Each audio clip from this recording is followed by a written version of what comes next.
ಎಲ್ಲರಿಗೂ ನಮಸ್ಕಾರ. Infinite IAS-KS December current affairs MCQ ಡಿಸ್ಕಷನ್ಗೆ ಸ್ವಾಗತ. ಈ ಪ್ರಶ್ನೆಗಳು ನಿಮ್ಮ ಮುಂಬರುವ KS ಮತ್ತು UPSC ಎಕ್ಸಾಮಿನೇಷನ್ಗೆ ತುಂಬ ಮುಖ್ಯ ಆಗಿರ್ತವೆ. ಸೊ ಮೊದಲನೇ ಪ್ರಶ್ನೆಗೆ ಹೋಗೋಣ. With reference to cyclone Ditwah consider the following statements. Ditwah ಚಂಡಮಾರುತಕ್ಕೆ ಸಂಬಂಧಿಸಿದಂತೆ ಕೆಳಗಿನ ಹೇಳಿಕೆಗಳನ್ನು ಪರಿಗಣಿಸಿ ಅಂತ ಕೇಳಿದ್ದಾರೆ. ಇದು ತಮಿಳುನಾಡು, ಪುದುಚೇರಿ ಕರಾವಳಿಯನ್ನು ಸಮೀಪಿಸುವ ಮೊದಲು ಶ್ರೀಲಂಕಾವನ್ನು ಪ್ರಭಾವಿಸಿತು.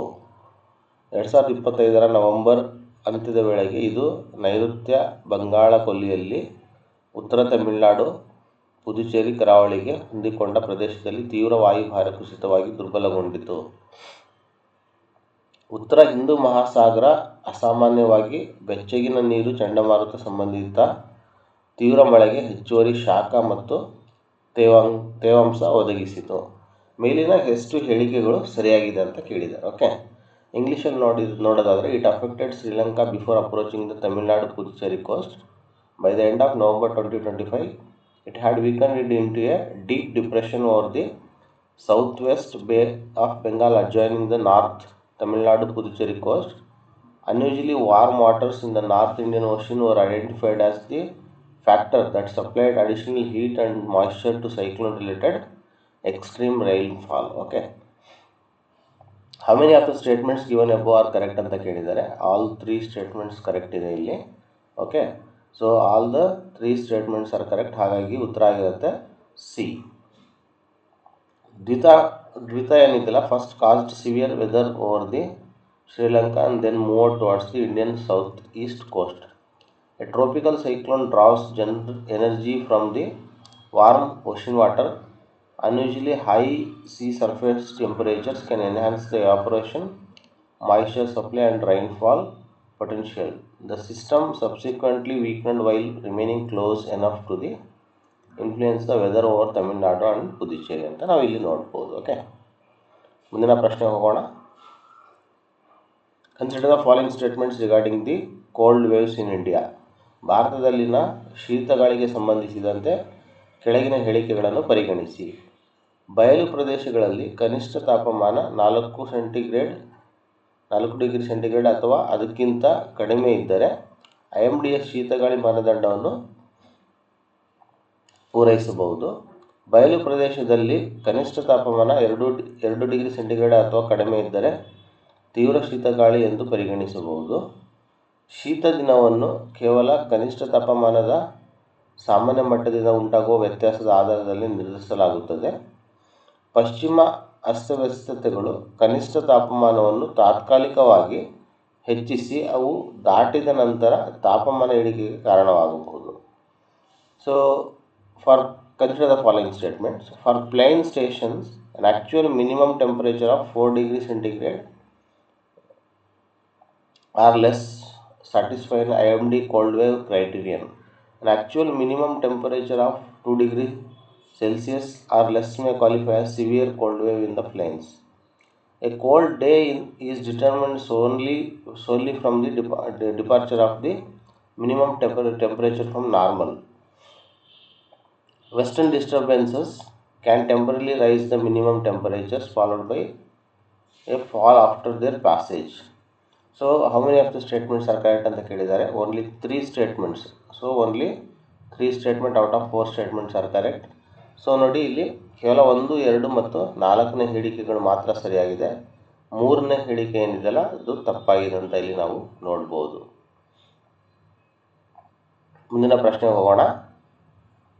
With reference to the Supreme Court's intervention concerning the digital arrest scam, consider the following statement. Digital arrest ವಂಚನೆಗಳಿಗೆ ಸಂಬಂಧಿಸಿದಂತೆ ಸುಪ್ರೀಂ ಕೋರ್ಟ್ ಹಸ್ತಕ್ಷೇಪದ ಕುರಿತು ಕೆಳಗಿನ ಹೇಳಿಕೆಗಳನ್ನು ಪರಿಗಣಿಸಿ. ಡಿಜಿಟಲ್ ಅರೆಸ್ಟ್ ವಂಚನೆ ಪ್ರಕರಣಗಳ ಪ್ರಮುಖ ತನಿಖಾ ಸಂಸ್ಥೆಯಾಗಿ CBI ಕಾರ್ಯನಿರ್ವಹಿಸಲು ಸುಪ್ರೀಂ ಕೋರ್ಟ್ ನಿರ್ದೇಶಿಸಿತು. ದಂಡಾತ್ಮಕ ಕಾನೂನು ಮತ್ತು ಮಾಹಿತಿ ತಂತ್ರಜ್ಞಾನ ಕಾಯ್ದೆಯಡಿ ಪ್ರಕರಣಗಳ ತನಿಖೆಗೆ ರಾಜ್ಯಗಳು ಮತ್ತು ಕೇಂದ್ರಾಡಳಿತ ಪ್ರದೇಶಗಳು ಸಹಕರಿಸಬೇಕೆಂದು ಸೂಚಿಸಲಾಯಿತು. AI ಮತ್ತು ML ಮುಂತಾದ ತಂತ್ರಜ್ಞಾನದಿಂದ ಮ್ಯೂಲ್ ಅಕೌಂಟ್ಸ್ ಗುರುತಿಸುವ ವಿಚಾರದಲ್ಲಿ RBI ಅನ್ನು ಒಳಪಡಿಸಲಾಯಿತು.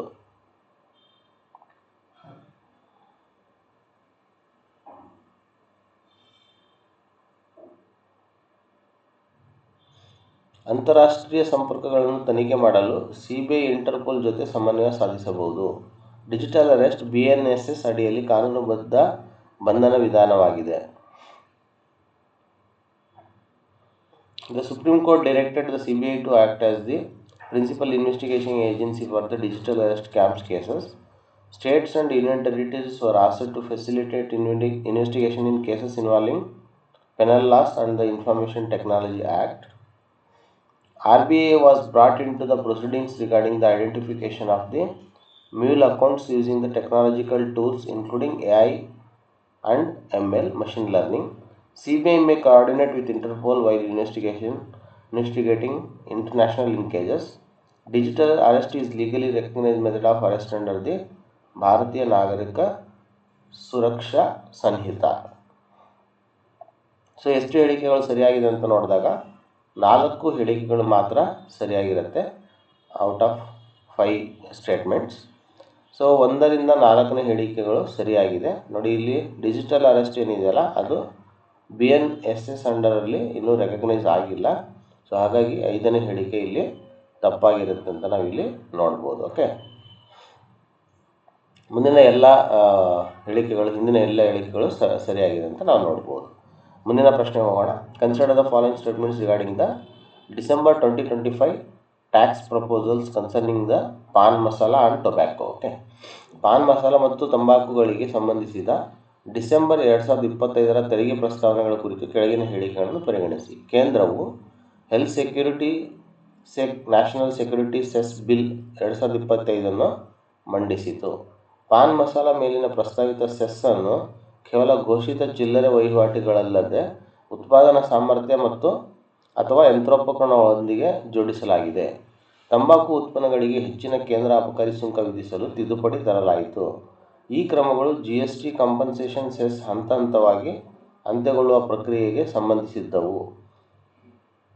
ರಾಜ್ಯಗಳಿಗೆ ಪರಿಹಾರ ನೀಡಲು ಪಡೆದ ಸಾಲಗಳ ಸೇವೆಗೆ ಕಾಂಪನ್ಸೇಷನ್ ಸೆಸ್ ಬಳಸಲಾಗಿತ್ತು. ಹೊಸ ಪಾನ್ ಮಸಾಲ ಸೆಸ್ ಕೇವಲ ಆಮದು ಮಾಡಿದ ಪಾನ್ ಮಸಾಲೆಗೆ ಮಾತ್ರ ಅನ್ವಯಿಸುವಂತೆ ಪ್ರಸ್ತಾಪಿಸಲಾಯಿತು. ಸೊ ಎಷ್ಟು ಹೇಳಿಕೆಗಳು ಸರಿಯಾಗಿದೆ ಅಂತ ನೋಡೋಣ. ಸೊ ನೋಡಿ, the centre introduce the health security national security cess bill 2025. The proposed pan masala levy is linked to the production capacity or machinery rather than the merely declared retail turnover. Central excise amendment provided for higher excise duties on tobacco products. The measures were linked to the transition following the phase out of the GST compensation cess. GST compensation cess had been used to service bearings connected with the compensation to states. The new pan masala cess was proposed as a tax exclusive on imported pan masala. So out of 6 statements, only 5 statements are correct.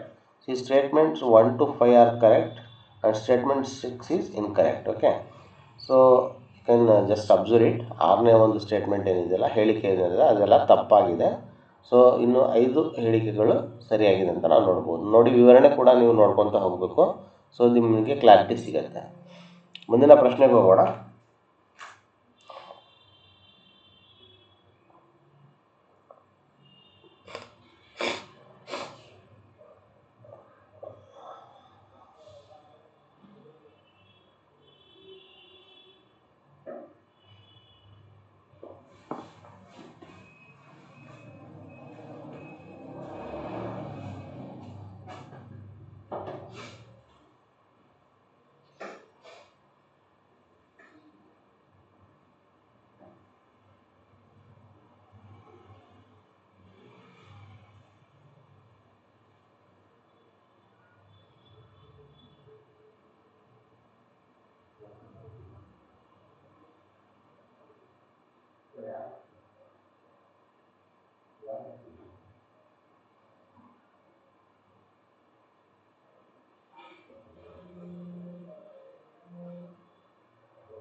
With reference to Karnataka's digital e-stamping initiative, consider the following statements.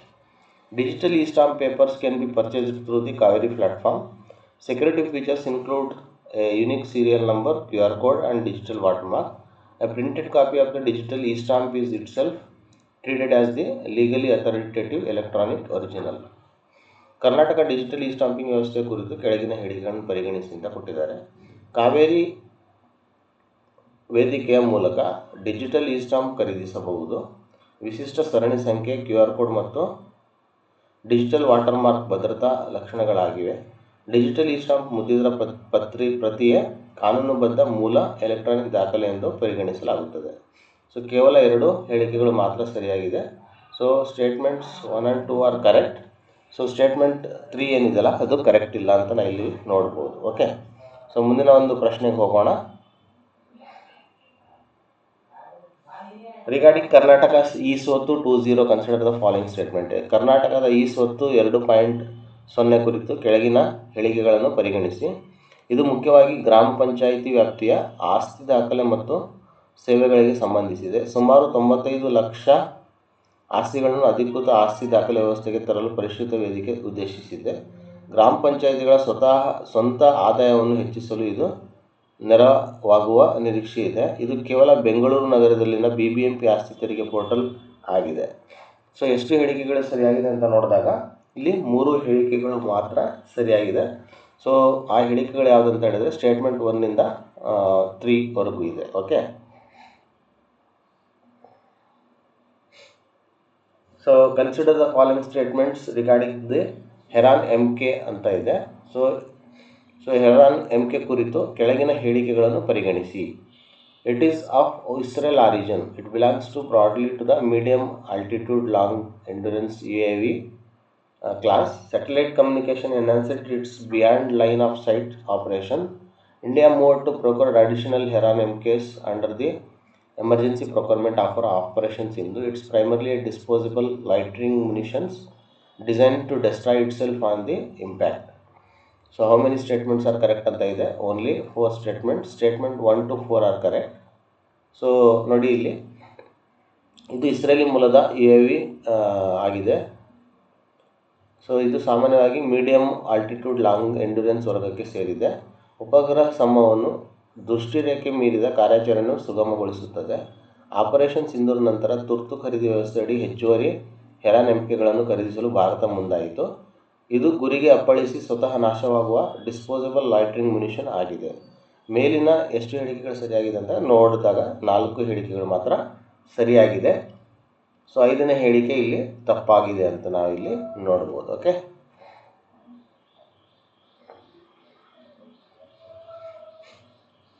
ಮುಂದಿನ ಪ್ರಶ್ನೆ ಹೋಗೋಣ. With reference to BrahMos ಇದೆ. Consider the following statements ಅಂತ ಕೇಳಿದ್ದಾರೆ. ಬ್ರಾಹ್ಮೋಸ್ ಕ್ಷಿಪಣಿಗೆ ಸಂಬಂಧಿಸಿದಂತೆ ಕೆಳಗಿನ ಹೇಳಿಕೆಗಳನ್ನು ಪರಿಗಣಿಸಿ. It is A supersonic cruise missile. It emerged from India-Russia cooperation. Variants can be launched from land, sea and air platforms. In December 2025, Indian Army conducted a combat launch towards the Bay of Bengal. The exercise involved the Southern Command and the Andaman and Nicobar Command. BrahMos is classified as hypersonic missile because its standard operational speed exceeds Mach 5. ಇದು supersonic cruise ಕ್ಷಿಪಣಿ. ಇದು Bharat Russia ಸಹಕಾರದಿಂದ ಅಭಿವೃದ್ಧಿಯಾಗಿದೆ. ಭೂಮಿ, ಸಮುದ್ರ ಮತ್ತು ವಾಯು ವೇದಿಕೆಗಳಿಂದ ಉಡಾಯಿಸಬಹುದಾದ ರೂಪಾಂತರಗಳಿವೆ. 2025ರ ಡಿಸೆಂಬರ್ನಲ್ಲಿ ಭಾರತೀಯ ಸೇನೆ ಬಂಗಾಳ ಕೊಲ್ಲಿಯತ್ತ ಕಾಂಬ್ಯಾಟ್ ಲಾಂಚ್ ನಡೆಸಿತ್ತು. ಇದರಲ್ಲಿ ಸದರ್ನ್ ಕಮಾಂಡ್ ಮತ್ತು ಅಂಡಮಾನ್ ನಿಕೋಬಾರ್ ಕಮಾಂಡ್ ಭಾಗವಹಿಸಿದ್ದವು. ಇದರ ಸಾಮಾನ್ಯ ಕಾರ್ಯಾಚರಣೆ ವೇಗ ಮಾಚ್ 5ಕ್ಕಿಂತ ಹೆಚ್ಚಿರುವುದರಿಂದ ಇದನ್ನು ಹೈಪರ್ಸೋನಿಕ್ ಮಿಸೈಲ್ ಎಂದು ವರ್ಗೀಕರಿಸಲಾಗಿದೆ. ಸೊ ಇಲ್ಲಿ ಎಷ್ಟು ಹೇಳಿಕೆಗಳು ಸರಿಯಾಗಿದೆ ಅಂತ ಹೇಳಿದ್ರೆ, ಸೊ 5 ಮಾತ್ರ ಸರಿಯಾಗಿದೆ. 1 ರಿಂದ 5ನೇ ಹೇಳಿಕೆಗಳು ಸರಿಯಾಗಿದೆ ಅಂತ ನಾವು ಇಲ್ಲಿ ನೋಡ್ಬೋದು. Okay,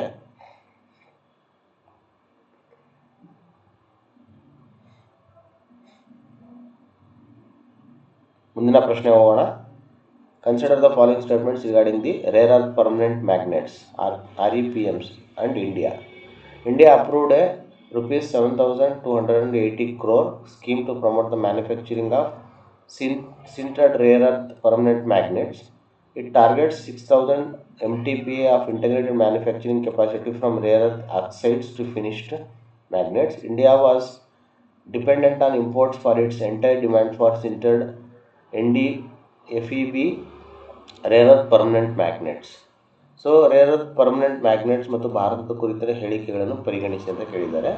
ಸಿಂಟರ್ಡ್ rare earth permanent magnets ಉತ್ಪಾದನೆ ಉತ್ತೇಜಿಸಲು ಭಾರತ 7,280 ಕೋಟಿ ಯೋಜನೆ ಅನುಮೋದಿಸಿತು. ರೇರ್ ಅರ್ತ್ ಆಕ್ಸೈಡ್ದಿಂದ ಅಂತಿಮ ಮ್ಯಾಗ್ನೆಟ್ಸ್ವರೆಗೆ 6,000 MTPA ಸಮಗ್ರ ಉತ್ಪಾದನಾ ಸಾಮರ್ಥ್ಯ ನಿರ್ಮಿಸುವ ಗುರಿ ಇದೆ. Sintered FeB rare earth permanent ಮ್ಯಾಗ್ನೆಟ್ಸ್ಗೆ ಭಾರತ ಸಂಪೂರ್ಣವಾಗಿ ಆಮದು ಅವಲಂಬಿತವಾಗಿತ್ತು. ಸೊ ಎಲ್ಲ 3 ಹೇಳಿಕೆಗಳು ಸರಿಯಾಗಿದೆ ಅಂತ ನಾವು ಇಲ್ಲಿ ನೋಡ್ಬೋದು. ಸೊ ವೆರಿ ಇಂಪಾರ್ಟೆಂಟ್ ಕ್ವಶನ್ಸ್ ಇದು. ಸೊ ನೆಕ್ಸ್ಟ್ ಮುಂದಿನ ಪ್ರಶ್ನೆ ಹೋಗೋಣ. Regarding prime ministers internship scheme PMIS, consider the following statement. It was announced in the union budget in 24-25. It seeks to provide 1 crore internship over 5 years to top companies. Internships under the pilot are for 12 months. The target age group broadly covers youth aged about 21 to 24 who are not in full employment or full-time education. Okay. How many statements are correct ಅಂತ ಕೇಳಿದ್ದಾರೆ. All 4 statements ಇಲ್ಲಿ correct ಆಗಿದೆ. ಪ್ರಧಾನಮಂತ್ರಿ internship ಯೋಜನೆ ಕುರಿತು ಕೆಳಗಿನ ಹೇಳಿಕೆಗಳನ್ನು ಪರಿಗಣಿಸಿ. ಇದು ಕೇಂದ್ರ ಬಜೆಟ್ 2024-25ರಲ್ಲಿ ಘೋಷಿಸಲಾಯಿತು. ಸರಿ ಇದೆ. 5 ವರ್ಷಗಳಲ್ಲಿ ಪ್ರಮುಖ ಕಂಪನಿಗಳಲ್ಲಿ 1 ಕೋಟಿ ಇಂಟರ್ನ್ಶಿಪ್ ಅವಕಾಶಗಳನ್ನು ಕಲ್ಪಿಸುವ ಗುರಿ ಇದೆ. ಪೈಲಟ್ ಹಂತದ ಇಂಟರ್ನ್ಶಿಪ್ ಅವಧಿ 12 ತಿಂಗಳಾಗಿರುತ್ತೆ. ಮುಖ್ಯ ಗುರಿ ಗುಂಪು ಪೂರ್ಣಕಾಲಿಕ ಉದ್ಯೋಗ ಅಥವಾ ಪೂರ್ಣಕಾಲಿಕ ಶಿಕ್ಷಣದಲ್ಲಿದ್ದ 21ರಿಂದ 24 ವರ್ಷದ ಯುವಕರಾಗಿರ್ತಾರೆ ಅಂತ ಇಲ್ಲಿ ನಾವು ನೋಡ್ಬೋದು. Okay. So very important scheme ಇದು. ಮುಂದಿನ ಪ್ರಶ್ನೆ ಹೋಗೋಣ. Consider the following statements regarding the Jal Jeevan Mission. Okay. It was in news recently multiple times. It was launched in 2019. Central focus is a functional household tap connection to rural households. As of 15 December 2025, over 15.76 crores of India's 19.36 crore rural households were reported to have tap water supply. This represented approximately 81.42% coverage. Sources, sustainability and grey water management fall completely outside the mission. Okay. So how many of the statements are correct ಅಂತ ಹೇಳಿದಾಗ only 4 statements are correct. ಆ statement ಯಾವುದು ಅಂತ ಹೇಳಿದ್ರೆ statement 1 to statement 4. Jal Jeevan Mission ಕುರಿತು ಕೆಳಗಿನ ಹೇಳಿಕೆಗಳನ್ನು ಪರಿಗಣಿಸಿ. ಇದನ್ನು 2019ರಲ್ಲಿ ಅಂಗೀಕರಿಸಲಾಯಿತು. ಗ್ರಾಮೀಣ ಮನೆಗಳಿಗೆ ಫಂಕ್ಷನಲ್ ಹೌಸ್ಹೋಲ್ಡ್ ಟ್ಯಾಪ್ ಕನೆಕ್ಷನ್ ನೀಡುವುದು ಪ್ರಮುಖ ಉದ್ದೇಶ. 15 ಡಿಸೆಂಬರ್ 2025ಕ್ಕೆ 19.36 ಕೋಟಿ ಗ್ರಾಮೀಣ ಮನೆಗಳಲ್ಲಿ 15.76 ಕೋಟಿಗೆ ಹೆಚ್ಚು ಮನೆಗಳಿಗೆ ಕೊಳವೆ ನೀರು ವರದಿಯಾಗಿತ್ತು. ಇದು ಸುಮಾರು 81.42 ವ್ಯಾಪ್ತಿಯಾಗಿದೆ. ನೀರಿನ ಮೂಲಗಳ ಸುಸ್ಥಿರತೆ ಮತ್ತು ಗ್ರೇ ವಾಟರ್ ಮ್ಯಾನೇಜ್ಮೆಂಟ್ ಈ ಮಿಷನ್ ವ್ಯಾಪ್ತಿಗೆ ಬರುವುದಿಲ್ಲ ಅನ್ನೋದು ಹೇಳಿಕೆ ತಪ್ಪಾಗಿರುತ್ತೆ. ಸೊ ಅದು ಕೂಡ ಇದಕ್ಕೆ ಬರುತ್ತೆ ಅಂತ ನಾವಿಲ್ಲಿ ನೋಡ್ಬೋದು. ಓಕೆ. ಸೊ ಹಾಗಾಗಿ ಆ ಹೇಳಿಕೆ 5ನೇ ಹೇಳಿಕೆ ತಪ್ಪಾಗಿದೆ. ಮುಂದಿನ ಪ್ರಶ್ನೆ ಹೋಗೋಣ. With reference to WHO's guidance on GLP-1 therapies for obesity, consider the following statement. It was WTO's first guideline on the use of GLP-1 medicine for obesity. WHO described obesity as chronic or relapsing disease. The recommendation for long-term use in adults is conditional. Pregnant women were excluded from the adult recommendation. WHO also conditionally supports intensive behavioral interventions along the medication. GLP-1 medicines can increase satiety and slow gastric emptying. So ಎಷ್ಟು ಹೇಳಿಕೆಗಳು ಸರಿಯಾಗಿದೆ ಅಂತ ನೋಡಿದಾಗ all 6 statements are correct ಅಂತ ನಾವು ಇಲ್ಲಿ ನೋಡ್ಬೋದು. ಸ್ಥೂಲಕಾಯಕ್ಕೆ GLP-1 ಔಷಧಿಗಳ ಬಳಕೆ ಕುರಿತು WHO 2025ರ ಮಾರ್ಗಸೂಚಿಗಳಿಗೆ ಸಂಬಂಧಿಸಿದಂತೆ ಪರಿಗಣಿಸಿ ಅಂತ ಕೇಳಿದ್ದಾರೆ. ಓಕೆ. ಸ್ಥೂಲಕಾಯಕ್ಕೆ GLP-1 ಔಷಧಿಗಳ ಬಳಕೆಯ ಕುರಿತು WTO ಮೊದಲ ಮಾರ್ಗಸೂಚಿಯಾಗಿದೆ. WTO ಸ್ಥೂಲಕಾಯವನ್ನು ದೀರ್ಘಕಾಲೀನ ಮತ್ತು ಮರುಕಳಿಸುವ ರೋಗವೆಂದು ಗುರುತಿಸಿದೆ. ವಯಸ್ಕರಲ್ಲಿ ದೀರ್ಘಕಾಲೀನ ಬಳಕೆಯ ಶಿಫಾರಸು ಷರತ್ತುಬದ್ಧವಾಗಿದೆ. ಗರ್ಭಿಣಿಯರನ್ನು ವಯಸ್ಕರ ಶಿಫಾರಸಿನಿಂದ ಹೊರಗಿಡಲಾಗಿದೆ. ಔಷಧಿಯ ಜೊತೆಗೆ ತೀವ್ರ ವರ್ತನಾ ಹಸ್ತಕ್ಷೇಪಕ್ಕೂ WHO ಷರತ್ತುಬದ್ಧ ಬೆಂಬಲ ನೀಡುತ್ತದೆ. GLP-1 ಔಷಧಿಗಳು ತೃಪ್ತಿ ಭಾವನೆ ಹೆಚ್ಚಿಸಿ ಹೊಟ್ಟೆ ಖಾಲಿಯಾಗುವ ವೇಗವನ್ನು ಕಡಿಮೆ ಮಾಡಬಹುದು.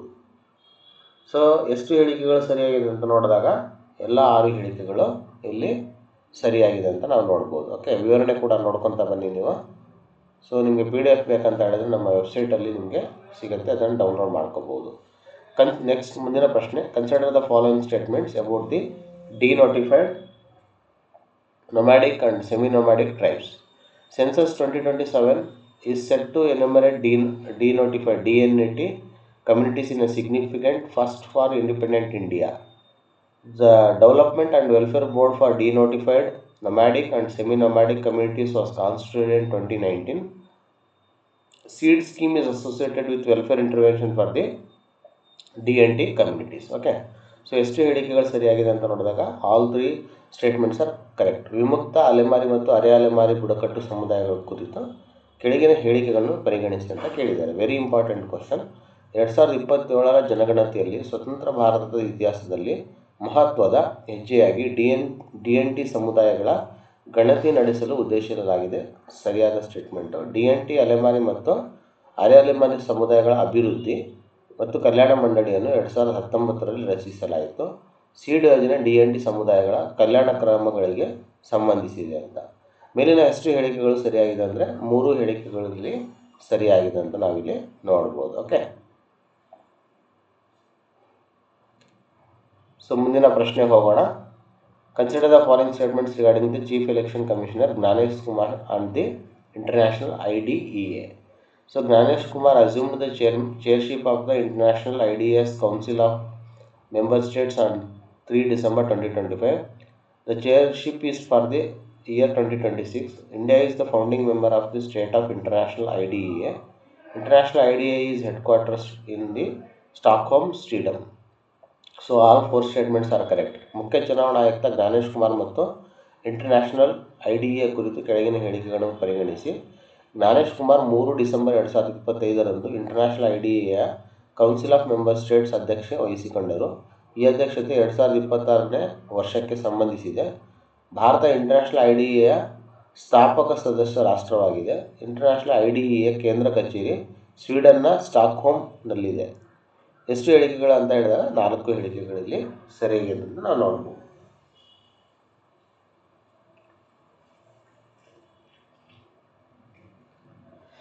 ಮುಂದಿನ ಪ್ರಶ್ನೆ ಹೋಗೋಣ. Regarding the renewed interest in Srinivasa Ramanujan's formula for pi, consider the following statement. Ramanuja published 17 infinite series for 1/pi in 1914. Recent work has connected such identities with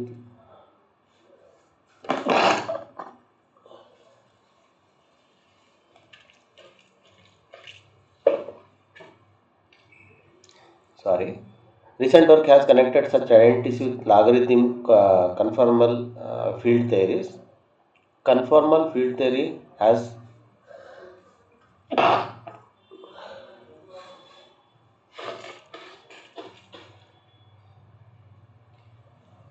applications in modern high energy and statistical physics.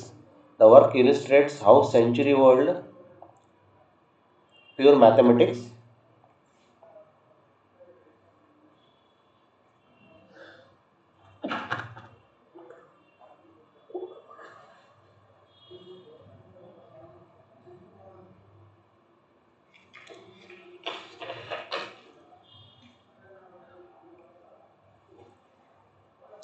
can acquire unexpected physical interpretations. Ramanujam originally derived these series specifically to calculate particle collider scattering amplitudes. Ramanujam ಅವರ pi ಸೂತ್ರಗಳ ಆಧುನಿಕ ಭೌತಶಾಸ್ತ್ರೀಯ ಮಹತ್ವದ ಕುರಿತು ಕೆಳಗಿನ ಹೇಳಿಕೆಗಳನ್ನು ಪರಿಗಣಿಸಿ ಅಂತ ಕೇಳಿದ್ದಾರೆ. ರಾಮಾನುಜಂ 1914ರಲ್ಲಿ 1/πಗೆ ಸಂಬಂಧಿಸಿದ 17 ಅನಂತ ಸರಣಿಗಳನ್ನು ಪ್ರಕಟಿಸಿದ್ದರು. ಇತ್ತೀಚಿನ ಅಧ್ಯಯನಗಳು ಅವುಗಳನ್ನು ಲಾಗರಿಥಮಿಕ್ ಕನ್ಫಾರ್ಮಲ್ ಫೀಲ್ಡ್ ಥಿಯರೀಸ್ ಜೊತೆಗೆ ಸಂಪರ್ಕಿಸಿವೆ. ಕನ್ಫಾರ್ಮಲ್ ಫೀಲ್ಡ್ ಥಿಯರಿ ಆಧುನಿಕ ಉನ್ನತ ಶಕ್ತಿ ಮತ್ತು ಸಂಖ್ಯಾಶಾಸ್ತ್ರೀಯ ಭೌತಶಾಸ್ತ್ರದಲ್ಲಿ ಬಳಕೆಯಾಗಿದೆ. ಶುದ್ಧ ಗಣಿತದ ಶತಮಾನ ಹಳೆಯ ಫಲಿತಾಂಶಗಳಿಗೆ ನಂತರ ಅಚ್ಚರಿಯ ಭೌತಶಾಸ್ತ್ರೀಯ ಅರ್ಥ ದೊರೆಯಬಹುದು ಎಂಬುದನ್ನು ಇದು ತೋರಿಸುತ್ತದೆ. ರಾಮಾನುಜನ್ ಇವುಗಳನ್ನು ಮೂಲದ ಪಾರ್ಟಿಕಲ್ ಕೊಲೈಡರ್ ಸ್ಕ್ಯಾಟರಿಂಗ್ ಆಂಪ್ಲಿಟ್ಯೂಡ್ ಲೆಕ್ಕಿಸಲು ರೂಪಿಸಿದ್ದರು. ಸೊ ಎಷ್ಟು ಹೇಳಿಕೆಗಳು ಸರಿಯಾಗಿದೆ ಅಂತ ನೋಡಿದಾಗ ಇಲ್ಲಿ 4 ಹೇಳಿಕೆಗಳು ಮಾತ್ರ ಇಲ್ಲಿ ಸರಿಯಾಗಿದೆ. ಸೊ 5ನೇ ಹೇಳಿಕೆ ಇಲ್ಲಿ ತಪ್ಪಾಗಿದೆ. 1ರಿಂದ 4ನೇ ಹೇಳಿಕೆಗಳು ಸರಿಯಾಗಿದೆ ಅಂತ ನಾವು ನೋಡ್ಬೋದು ಇಲ್ಲಿ.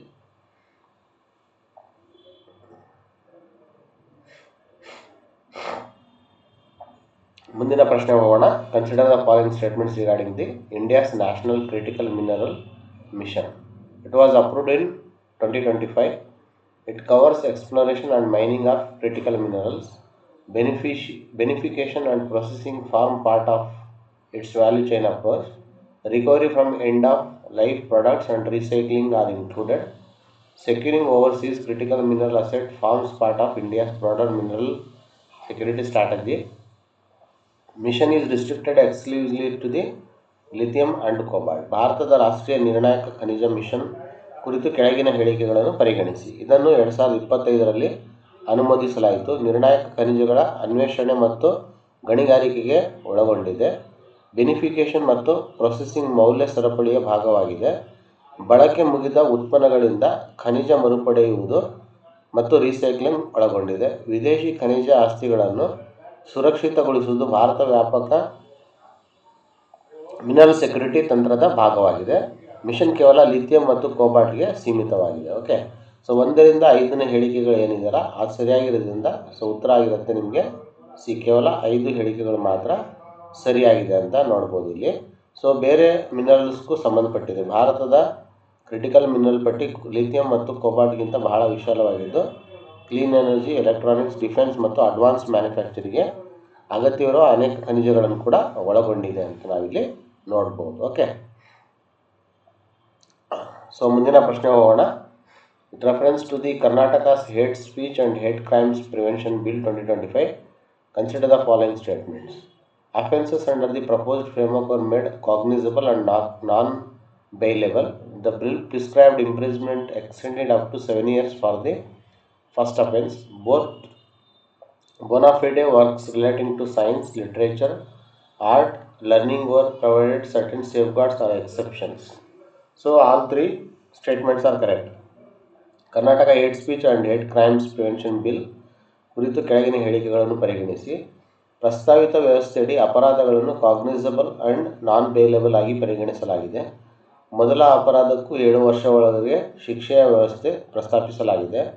ವಿಜ್ಞಾನ, ಸಾಹಿತ್ಯ, ಕಲೆ ಅಥವಾ ಶಿಕ್ಷಣಕ್ಕೆ ಸಂಬಂಧಿಸಿದ ಬೋನಾಫಿಡ್ ಕೃತಿಗಳಿಗೆ ಕೆಲವು ರಕ್ಷಣೆ ಅಥವಾ ವಿನಾಯಿತಿಗಳನ್ನು ನೀಡಲಾಗಿದೆ ಅಂತ ನೋಡ್ಬೋದು. ಓಕೆ, ಸೊ 3ನೇ ಪಾಯಿಂಟ್ ನೋಡಿ ವೆರಿ ಇಂಪಾರ್ಟೆಂಟ್ ಇರುತ್ತೆ. ಯಾವುದಕ್ಕೆ ನಿಮಗೆ ಅಪ್ಲೈ ಆಗಲ್ಲ ಅನ್ನೋದು ಕೂಡ ನೆನಪಿಡಬೇಕು. ಸೊ ಮುಂದಿನ ಪ್ರಶ್ನೆ ಹೋಗೋಣ. Consider the following statements regarding the Aadhaar mandatory biometric update for children. Aadhaar biometrics are expected to be updated after every child crosses approximately age 15 and 5. Okay, ages 5 and 15. Updating biometric results in allocation of completely new Aadhaar number. Karnataka directed mission mode updates for school children to school-based camps. UIDAI's school-focused initiative is linked with the UDISC plus data coordination. So only 3 statements are correct. ಆ statement ಯಾವುದು ಅಂತ ಹೇಳಿದ್ರೆ 1, 3 and 4 correct. Okay, so second statement is wrong ಅಂತ ನಾವಿಲ್ಲಿ ನೋಡ್ಬೋದು. Okay, so ಮಕ್ಕಳ Aadhaar mandatory biometric ಕುರಿತು ಕೆಳಗಿನ ಹೇಳಿಕೆಗಳನ್ನು ಪರಿಗಣಿಸಿ. ಮಗು ಸುಮಾರು 5 ಮತ್ತು 15 ವರ್ಷ ವಯಸ್ಸಿನ ಹಂತಗಳನ್ನು ದಾಟಿದ ನಂತರ ಆಧಾರ್ ಬಯೋಮೆಟ್ರಿಕ್ ಅಪ್ಡೇಟ್ ಮಾಡಬೇಕಾಗುತ್ತದೆ. ಬಯೋಮೆಟ್ರಿಕ್ ಅಪ್ಡೇಟ್ ಮಾಡಿದಾಗ ಸಂಪೂರ್ಣ ಹೊಸ ಆಧಾರ್ ಸಂಖ್ಯೆ ನೀಡಲಾಗುತ್ತದೆ. ಇದು ತಪ್ಪಾಗಿರುತ್ತೆ. ಕರ್ನಾಟಕವು ಶಾಲಾ ಶಿಬಿರಗಳ ಮೂಲಕ ವಿದ್ಯಾರ್ಥಿಗಳ ಅಪ್ಡೇಟ್ ಪೂರ್ಣಗೊಳಿಸಲು ಮಿಷನ್ ಮೋಡ್ ಕಾರ್ಯಕ್ರಮಕ್ಕೆ ಸೂಚಿಸಿತು.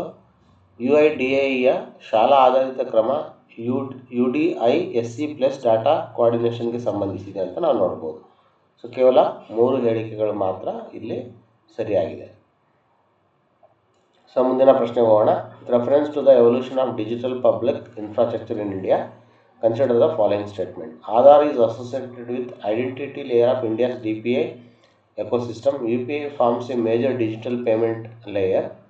Consent-based data sharing frameworks represents another emerging layer. DC seeks interoperability in digital commerce rather than functioning merely as another e-commerce marketplace. DPI 20 is the title of single parliamentary act that legally replaces Aadhaar, UPI and DigiLocker. Okay. So out of 5 statements, only 4 statements are correct. Those are statements 1 to 4 are correct. Okay. Fifth statement is wrong statement. ಭಾರತದ digital public infrastructure ಅಭಿವೃದ್ಧಿಯ ಕುರಿತು ಕೆಳಗಿನ ಹೇಳಿಕೆಗಳನ್ನು ಪರಿಗಣಿಸಿ. ಆಧಾರ್ ಭಾರತದ DPI ಪರಿಸರ ವ್ಯವಸ್ಥೆಯ ಗುರುತು ಪದರಕ್ಕೆ ಸಂಬಂಧಿಸಿದೆ.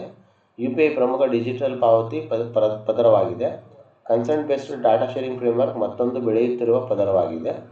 ONDC ಕೇವಲ ಮತ್ತೊಂದು ಇ-ಕಾಮರ್ಸ್ ಮಾರ್ಕೆಟ್ ಪ್ಲೇಸ್ ಅಲ್ಲ, ಡಿಜಿಟಲ್ ಕಾಮರ್ಸ್ ಇಂಟರಾಪರೇಬಿಲಿಟಿಗೆ ಒತ್ತು ನೀಡುತ್ತದೆ. DPI 20 ಆಧಾರ್, UPI ಮತ್ತು ಡಿಜಿಲಾಕರನ್ನು ಕಾನೂನುಬದ್ಧವಾಗಿ ಬದಲಿಸುವ ಏಕೈಕ ಸಂಸತ್ತಿನ ಕಾಯ್ದೆಯ ಹೆಸರು. ಇದು ತಪ್ಪಾಗಿರುತ್ತೆ. ಓಕೆ. ಸೊ ಹಾಗಾಗಿ 4 ಹೇಳಿಕೆಗಳು ಮಾತ್ರ ಸರಿಯಾಗಿರುತ್ತೆ. ಸೊ ಮುಂದಿನ ಪ್ರಶ್ನೆ, with reference to the Mahad Satyagraha consider the following statements.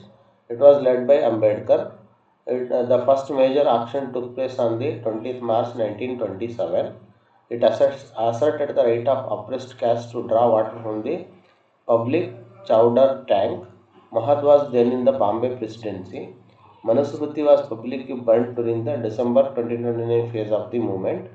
The movement was launched by the Mahatma Gandhi as part of the civil disobedience movement. Okay. Out of 6 statement only 5 statement are correct ಅಂತ ನಾವಿಲ್ಲಿ ನೋಡ್ಬೋದು. Okay. ಈ ಮಹಾತ್ ಸತ್ಯಾಗ್ರಹ ಇದೆಯಲ್ಲ, complete it was related to the Ambedkar only. So Mahatma Gandhi was not involved in this Satyagraha. So ಹಾಗಾಗಿ very important ಅಂತ ನಾವಿಲ್ಲಿ 5 ಸ್ಟೇಟ್ಮೆಂಟ್ಗಳು ಮಾತ್ರ ನಾವಿಲ್ಲಿ ನೋಡ್ಬೋದು. ಓಕೆ. ಸೊ ಮುಂದಿನ ಪ್ರಶ್ನೆ ಹೋಗೋಣ. Consider the following statements regarding the Karnataka digital heritage. So it involves Karnataka State Council for Science and Technology. Its objective includes digital documentation of heritage sites across the Karnataka's district.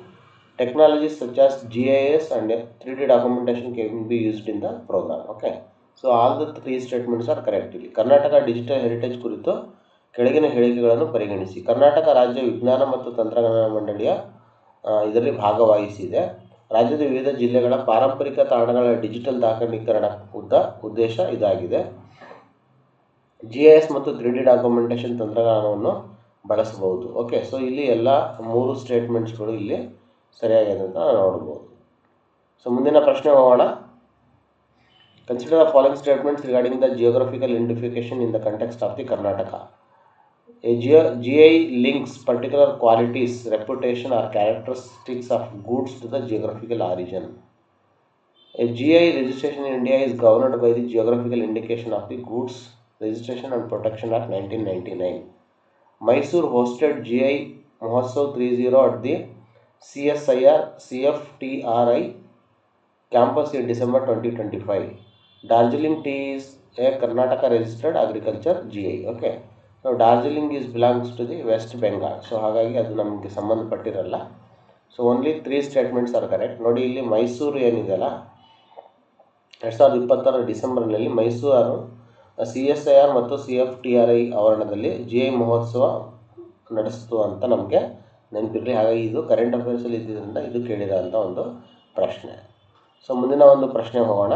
ಅದಕ್ಕಿಂತ ಹೋಗೋಕ್ಕಿಂತ ಮುಂಚೆ ಕರ್ನಾಟಕದ GIಗಳಲ್ಲಿ Mysuru silk ಇದೆ. ನೋಡಿ, Mysuru silk ಇದೆ, ಮೈಸೂರು ಅಗರಬತ್ತಿ ಇದೆ, Nanjangud banana ಇದೆ, ಬ್ಯಾಡಗಿ ಚೆಲ್ಲಿ ಸೇರಿವೆ. ಡಾರ್ಜಿಲಿಂಗ್ ಟೀ ಏನಿದೆಯಲ್ಲ ಪಶ್ಚಿಮ ಬಂಗಾಳಕ್ಕೆ ಸಂಬಂಧಿಸಿದೆ ಅಂತ ನಾವು ಆಲ್ರೆಡಿ ನೋಡಿದ್ವಿ. Okay.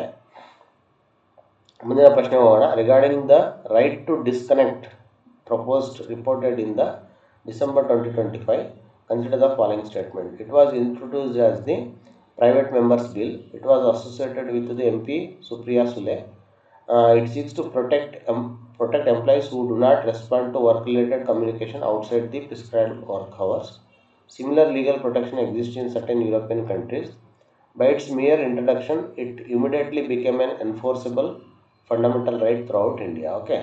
So out of 5 statements, only 4 statements are correct. It is not been declared as the fundamental right at now. So ಅದನ್ನು ನೆನಪಿಡಿ. Okay. So statement 1 to 4 are correct. ಅದನ್ನು a private member's bill is introduce by a legislature. Who is not a minister. Okay, so ಇದು ನೆನ್ಪಿಡಿ. Introduction does not make it law. Okay, the proposal addresses the increasingly blurred boundary between the work and private time created by the smartphones, emails and remote work. It would require a legislative proper before creating a enforceable statutory rights, and it does not itself become amend the part 3 of the constitution. ಇದನ್ನು ನೆನಪಿಡಿ. Okay, right to disconnect ಪ್ರಸ್ತಾವನೆ ಕುರಿತು ಕೆಳಗಿನ ಹೇಳಿಕೆಗಳನ್ನು ಪರಿಗಣಿಸಿ. ಇದನ್ನು private member's bill ಆಗಿ ಮಂಡಿಸಲಾಯಿತು. ಇದು ಸಂಸದೆ ಸುಪ್ರಿಯಾ ಸುಲೆ ಅವರಿಗೆ ಸಂಬಂಧಿಸಿದೆ. ಅಧಿಕೃತ ಕೆಲಸ ಸಮಯದ ಹೊರಗೆ ಕೆಲಸ ಸಂಬಂಧಿತ ಸಂದೇಶಗಳಿಗೆ ಉತ್ತರಿಸಿದ ಉದ್ಯೋಗಿಗಳನ್ನು ರಕ್ಷಿಸುವ ಉದ್ದೇಶ ಹೊಂದಿದೆ. ಕೆಲವು ಯುರೋಪಿಯನ್ ರಾಷ್ಟ್ರಗಳಲ್ಲಿ ಇದೇ ರೀತಿಯ ಕಾನೂನು ರಕ್ಷಣೆಗಳಿವೆ. ಮಂಡಿಸಿದ ಕ್ಷಣದಿಂದಲೇ ಇದು ಭಾರತದಲ್ಲಿ ಜಾರಿಗೊಳ್ಳುವ ಮೂಲಭೂತ ಹಕ್ಕಾಗಿ ಮಾರ್ಪಟ್ಟಿತ್ತು.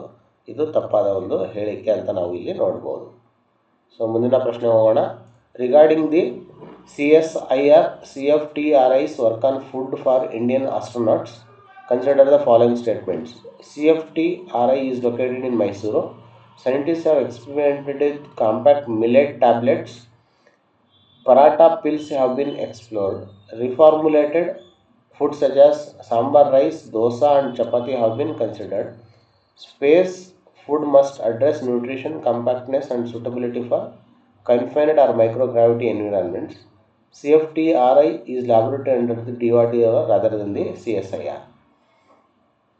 So statement 1 to 5 are correct. Okay, so this is laboratory under the CSIR, not DRDO. ಅದನ್ನು ನೆನಪಿಡಿ, ಆಯಿತಾ.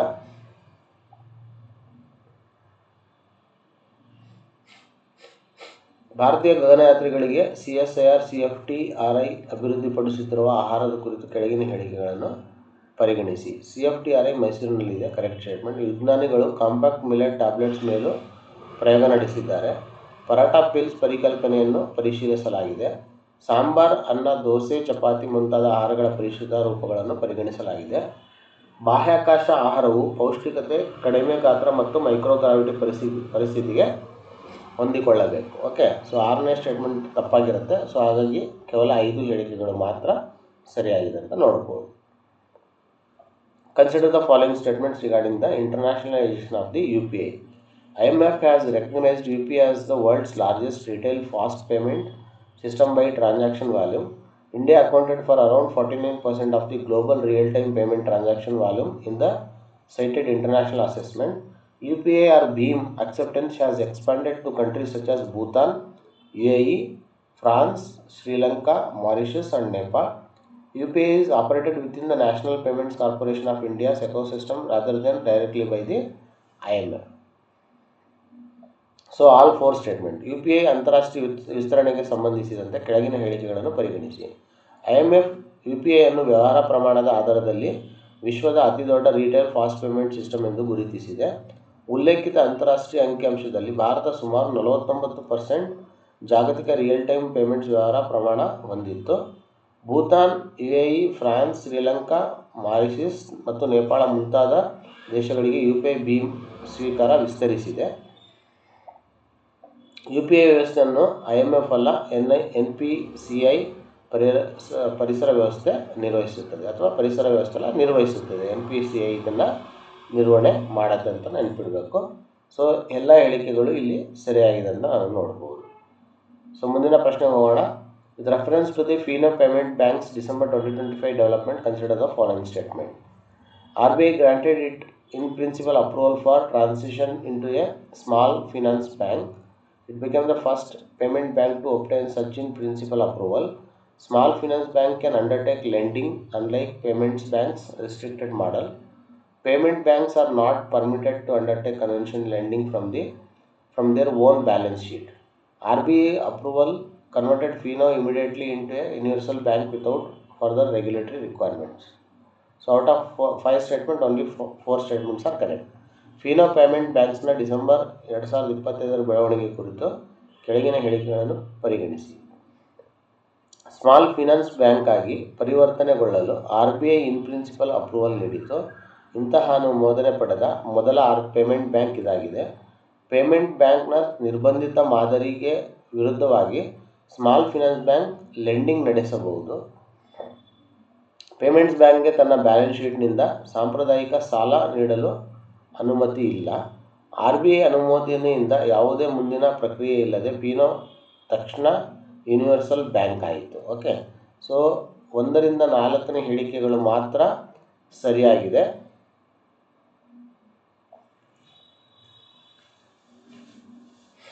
ಐದನೇ ಹೇಳಿಕೆ ತಪ್ಪಾಗಿದೆ ಅಂತ ನಾವು ನೋಡ್ಬೋದು. ಹಾಗಾಗಿ ಉತ್ತರ ಆಗಿರುತ್ತೆ ಕೇವಲ 4C.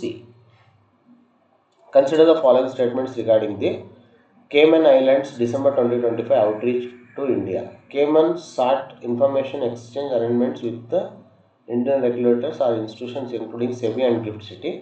The objective included greater transparency and legal cooperation. Cayman was removed from FATF grey list in 2023. India and Cayman already have tax information exchange arrangement. Cayman is an important jurisdiction for several foreign portfolio investors into India. GIFT IFSC is regulated exclusively by SEBI with no role for IFSCA.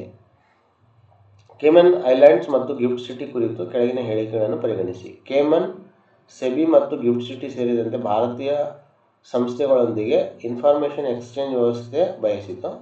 ಹೆಚ್ಚಿನ ಪಾರದರ್ಶಕತೆ ಮತ್ತು ಕಾನೂನು ಸಹಕಾರ ಇದರ ಉದ್ದೇಶಗಳಲ್ಲಿ ಸೇರಿತ್ತು. Cayman 2023ರಲ್ಲಿ FATF grey ಲಿಸ್ಟ್ನಿಂದ ಹೊರಬಂದಿತು. ಕೇಮನ್ ಮತ್ತು ಭಾರತ ನಡುವೆ ತೆರಿಗೆ ಮಾಹಿತಿ ವಿನಿಮಯ ವ್ಯವಸ್ಥೆ ಈಗಾಗಲೇ ಇದೆ. ಹಲವಾರು ಫಾರಿನ್ ಪೋರ್ಟ್ಫೋಲಿಯೋ ಇನ್ವೆಸ್ಟರ್ಸ್ಗೆ ಕೇಮನ್ ಪ್ರಮುಖ ಜುರಿಡಿಕ್ಷನ್ ಆಗಿದೆ. ಗಿಫ್ಟ್ IFSCಯನ್ನು ಕೇವಲ ಸೆಬಿ ನಿಯಂತ್ರಿಸುತ್ತದೆ. IFSCಗೆ ಯಾವುದೇ ಪಾತ್ರವಿಲ್ಲ. ಸೊ 1ರಿಂದ 5ನೇ ಹೇಳಿಕೆಗಳು ಮಾತ್ರ ಸರಿಯಾಗಿದೆ. 6ನೇ ಹೇಳಿಕೆ ಏನಿದೆ ಅದು ತಪ್ಪಾಗಿದೆ ಅಂತ ನಾವು ನೋಡ್ಬೋದು. ಓಕೆ, ಸೊ ಹಾಗಾಗಿ ಕೇವಲ 5.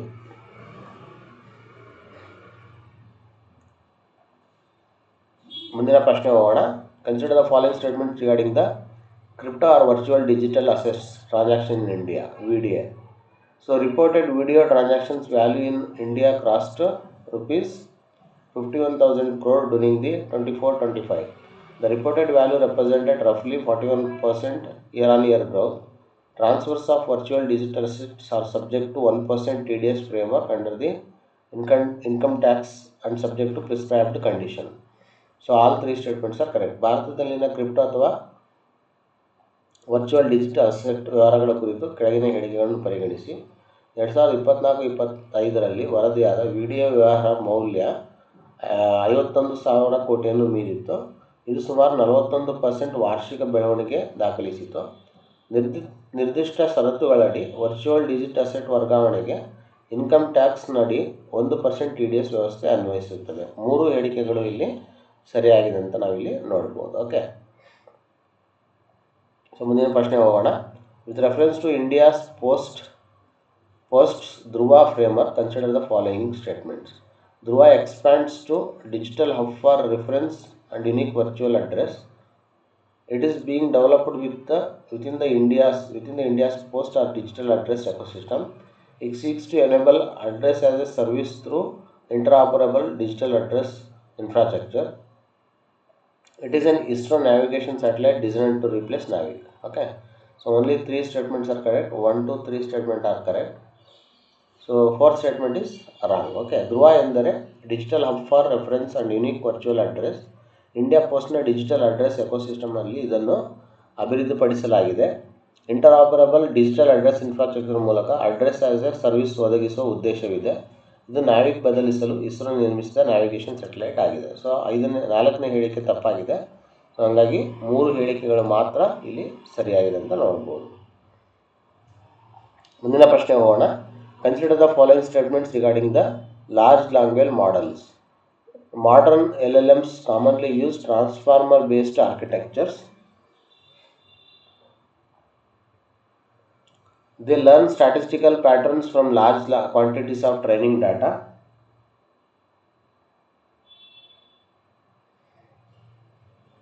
Generating a fluent response guarantees that every factual claim in it is a correct. LLMs can perform tasks such as summarization, translation, and code generation. Bharat Gen has been described as a government-funded indigenous multimodal LLM initiative supporting Indian languages. So, statement 1, 2, 4 and 5 are correct. Statement 3 is wrong here. Generating in fluent response guarantees that every factual claim in it is correct. Okay, this is not right statement.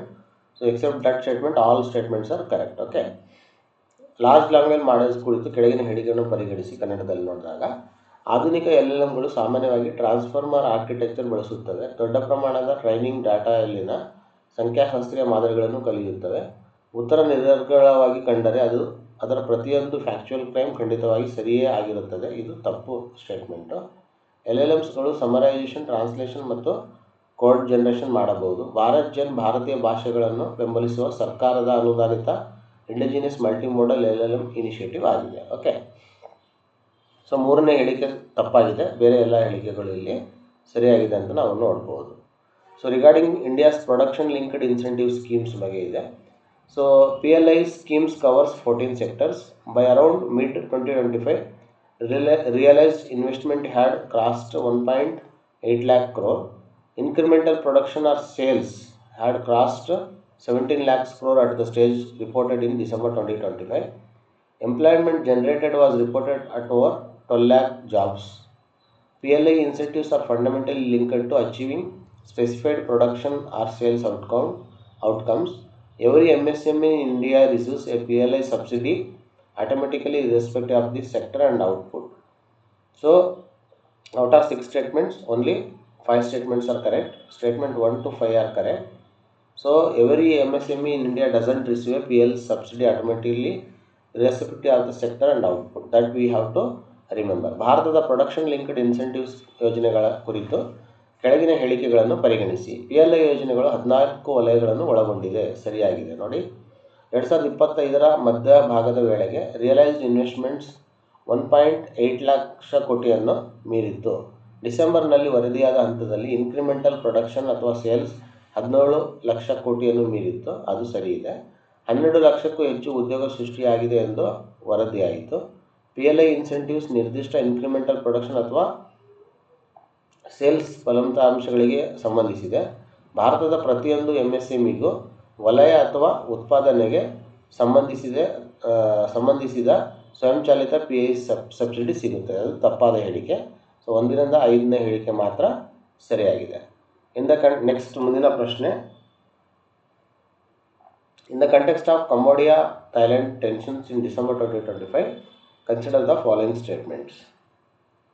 Asian foreign ministers held a special meeting in Kuala Lumpur.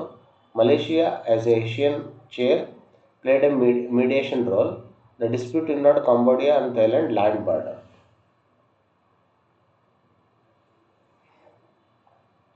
So all the 3 statements are correct. Okay. ಮುಂದಿನ ಪ್ರಶ್ನೆ ಹೋಗೋಣ. Consider the following statements regarding the generative AI and copyright. Training AI models on copyrighted work can raise questions about reproduction and licensing. AI generated outputs may raise questions of authorship and substantial similarity. Copyright and AI debates are distinct from personal data protection issues, although two may overlap.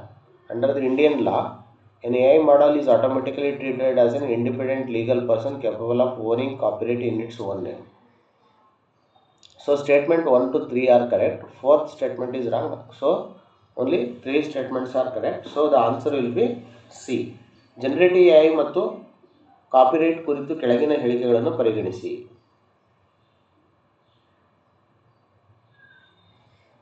Copyright ಇರುವ ಕೃತಿಗಳ ಮೇಲೆ AI training ನಡೆಸುವುದು reproduction ಮತ್ತು licensing ಪ್ರಶ್ನೆಗಳನ್ನು ಹುಟ್ಟುಹಾಕಬಹುದು.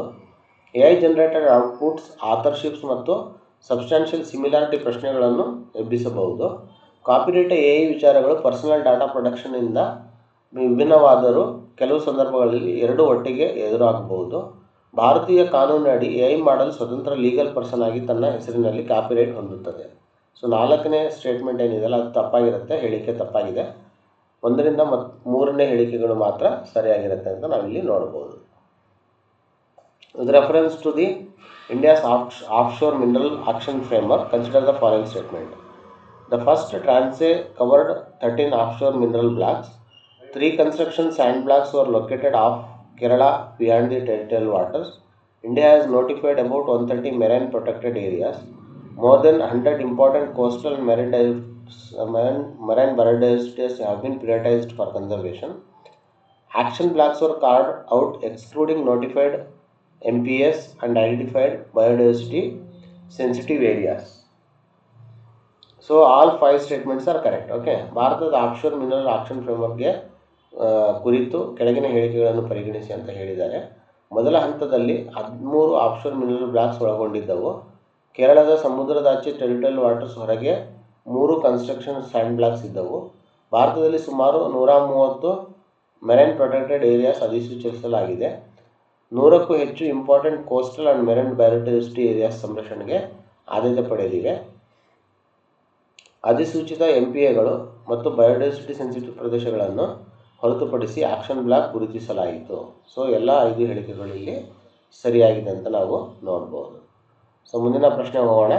Consider the following statements regarding the Deepavali's UNESCO inscription. It was inscribed in December 2025.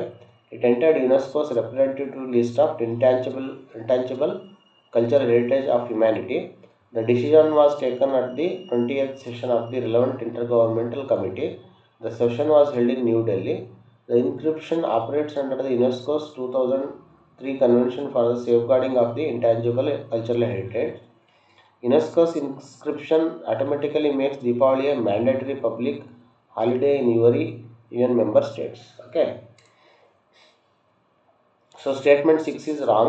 So statement 1 to 5 are correct ಅಂತ ಇಲ್ಲಿ ನಾವು ನೋಡ್ಬೋದು. ಓಕೆ. ಸೊ ಕನ್ನಡದಲ್ಲಿ ಸ್ವಲ್ಪ ಅಬ್ಸರ್ವ್ ಮಾಡಿಬಿಡಿ. ಸೊ ಮುಂದಿನ ಪ್ರಶ್ನೆ ನೋಡೋಣ. Consider the following statements regarding the European unions 2040 climate target. It provides for 90% net reduction in greenhouse gases emissions compared with the 1990 levels. EU retains its 2050 climate neutrality objective. The provisional deal allows limited use of international carbon credits from 2036. How many of the statements given above are correct? Okay, all 3 statements are correct.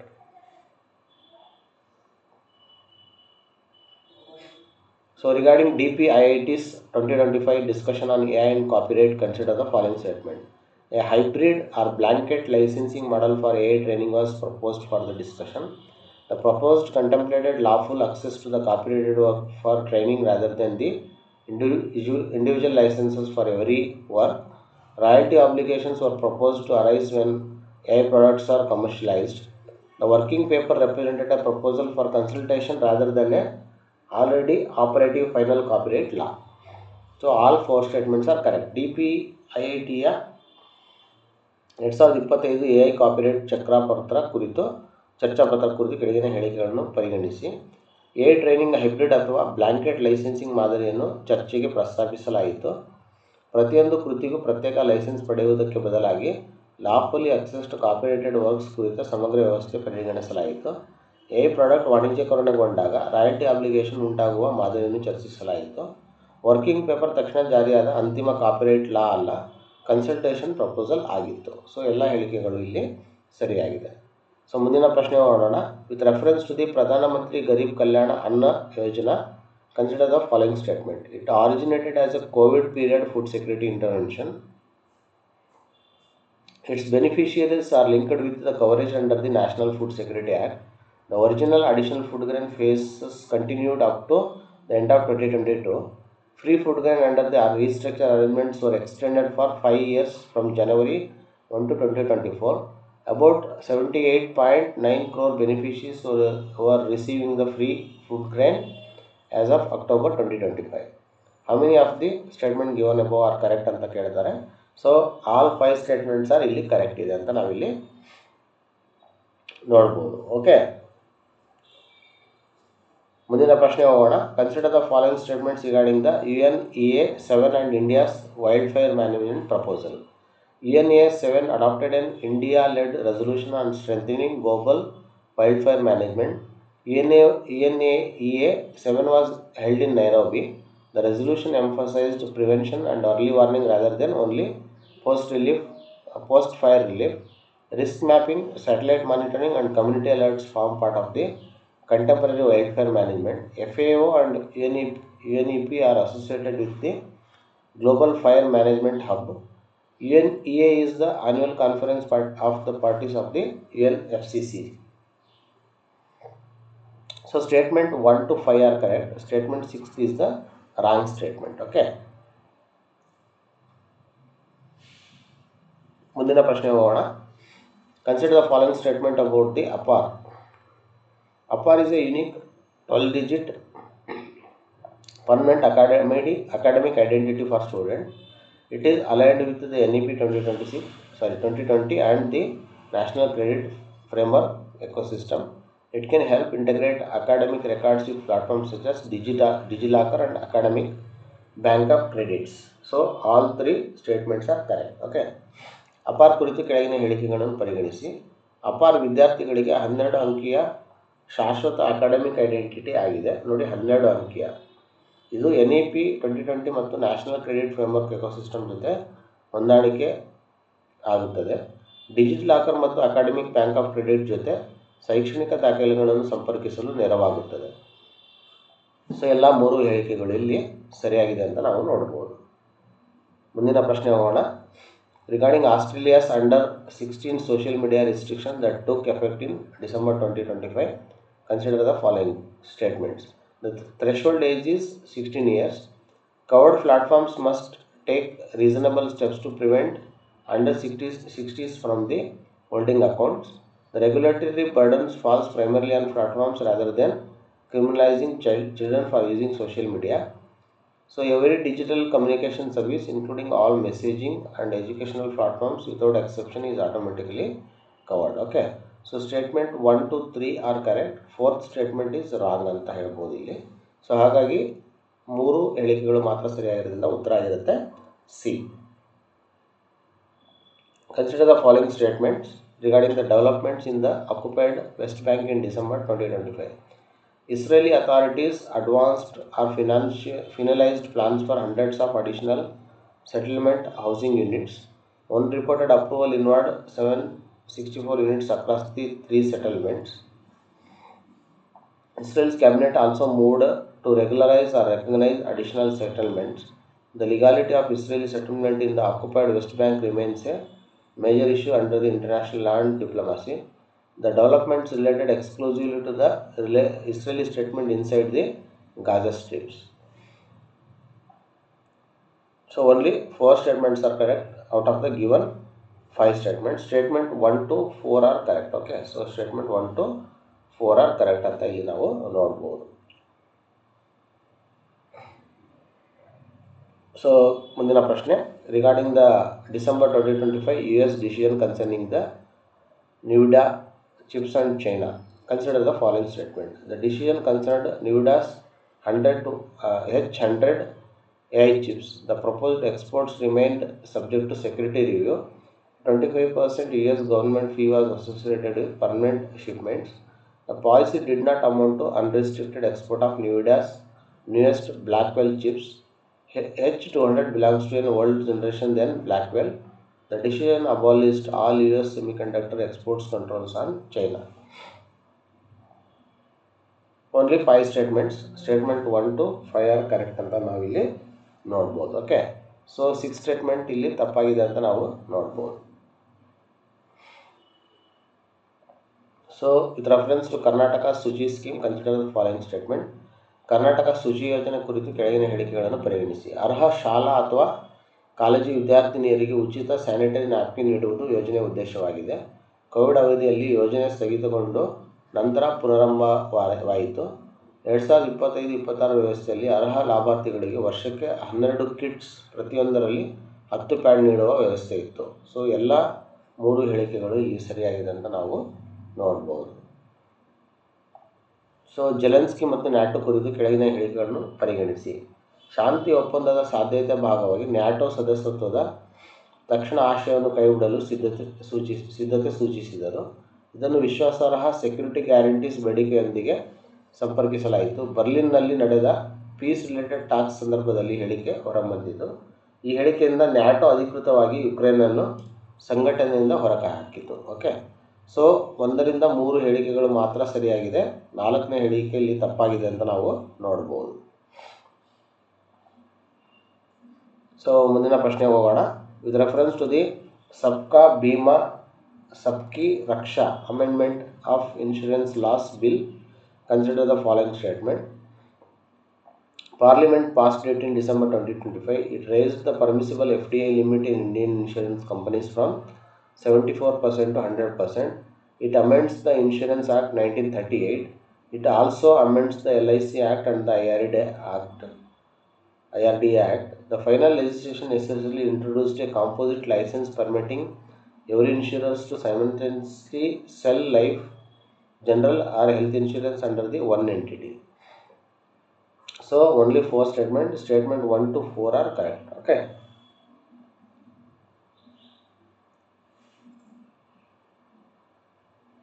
ಮುಂದಿನ ಪ್ರಶ್ನೆ ಹೋಗೋಣ. Consider the following statements regarding the India Oman CAPA. India Oman CEPA ಕುರಿತು ಕೆಳಗಿನ ಹೇಳಿಕೆಗಳನ್ನು ಪರಿಗಣಿಸಿ. 18 December 2025ರಂದು ಮಸ್ಕಾಟ್ನಲ್ಲಿ ಸಹಿ ಮಾಡಲಾಯಿತು. Oman ತನ್ನ 98%ಕ್ಕೂ ಹೆಚ್ಚು ತಾರಿಫ್ ಲೈನ್ಸ್ಗೆ ಜೀರೋ ಡ್ಯೂಟಿ ಆಕ್ಸೆಸ್ ನೀಡಿತು. ಇದು ಮೌಲ್ಯದ ಆಧಾರದಲ್ಲಿ ಭಾರತದ 99% ಹೆಚ್ಚು ಎಕ್ಸ್ಪೋರ್ಟನ್ನು ಒಳಗೊಂಡಿತು. ಭಾರತ ಸುಮಾರು 78% ಟಾರಿಫ್ ಲೈನ್ ಮೇಲೆ ಲಿಬರಲೈಸೇಷನ್ ನೀಡಿತು. ಡೈರಿ ಮುಂತಾದ ಸೆನ್ಸಿಟಿವ್ ಸೆಕ್ಟರ್ಸ್ಗಳನ್ನು ರಕ್ಷಿಸಲ್ಪಟ್ಟವು ಅಥವಾ ಸಂಪೂರ್ಣ ಮಾರ್ಕೆಟ್ ಓಪನಿಂಗ್ನಿಂದ ಹೊರಗಿಡಲಾಯಿತು. ಸಹಿ ಮಾಡಿದ ದಿನವೇ CEPA ಸಂಪೂರ್ಣವಾಗಿ ಜಾರಿಗೆ ಬಂತು. ಸೊ ಇಲ್ಲಿ 1ರಿಂದ 5 ಹೇಳಿಕೆಗಳು ಮಾತ್ರ ಸರಿಯಾಗಿದೆ. ಆ ಒಂದು ಸೈನ್ ಮಾಡಿದ ತಕ್ಷಣ ಇದು ಜಾರಿಗೆ ಬಂದಿರಲ್ಲ, ಹಾಗಾಗಿ 6ನೇ ಹೇಳಿಕೆ ತಪ್ಪಾಗಿರುತ್ತೆ. ಮುಂದಿನ ಪ್ರಶ್ನೆ ಹೋಗೋಣ. In the context of India's rural employment framework and directive principle, consider the following statement. ಗ್ರಾಮೀಣ ಉದ್ಯೋಗ ಮತ್ತು ನಿರ್ದೇಶಕ ತತ್ವಗಳಿಗೆ ಸಂಬಂಧಿಸಿದಂತೆ ಕೆಳಗಿನ ಹೇಳಿಕೆಗಳನ್ನು ಪರಿಗಣಿಸಿ. Viksit Bharat Guarantee for Rozgar and Ajeevika Mission framework ಅರ್ಹ ಗ್ರಾಮೀಣ ಕುಟುಂಬಗಳಿಗೆ 125 ದಿನಗಳವರೆಗೆ ಸ್ಟ್ಯಾಚ್ಯುಟರಿ ಎಂಪ್ಲಾಯ್ಮೆಂಟ್ ಗ್ಯಾರಂಟಿ ಒದಗಿಸುತ್ತದೆ. ಸಂವಿಧಾನದ ಆರ್ಟಿಕಲ್ ವಿಧಿ 41 ರಾಜ್ಯವು ತನ್ನ ಆರ್ಥಿಕ ಸಾಮರ್ಥ್ಯ ಮತ್ತು ಅಭಿವೃದ್ಧಿಯ ಮಿತಿಯೊಳಗೆ ಕೆಲಸದ ಹಕ್ಕು ಸೇರಿದಂತೆ ಕೆಲವು ಸಾರ್ವಜನಿಕ ಸಹಾಯಗಳಿಗೆ ಪರಿಣಾಮಕಾರಿ ವ್ಯವಸ್ಥೆ ಕಲ್ಪಿಸಬೇಕೆಂದು ನಿರ್ದೇಶಿಸುತ್ತದೆ. ಗ್ರಾಮ ಪಂಚಾಯಿತಿಗಳು ಗ್ರಾಮೀಣ ಉದ್ಯೋಗ ಕಾರ್ಯಗಳ ಯೋಜನೆ ಮತ್ತು ಅನುಷ್ಠಾನದಲ್ಲಿ ಮಹತ್ವ ಪಾತ್ರ ಹೊಂದಿದೆ. ಓಕೆ, ಸೊ ಇಲ್ಲಿ ಎಲ್ಲ ಸ್ಟೇಟ್ಮೆಂಟ್ಗಳು ಸರಿಯಾಗಿದೆ ಅಂತ ನಾವು ನೋಡ್ಬೋದು.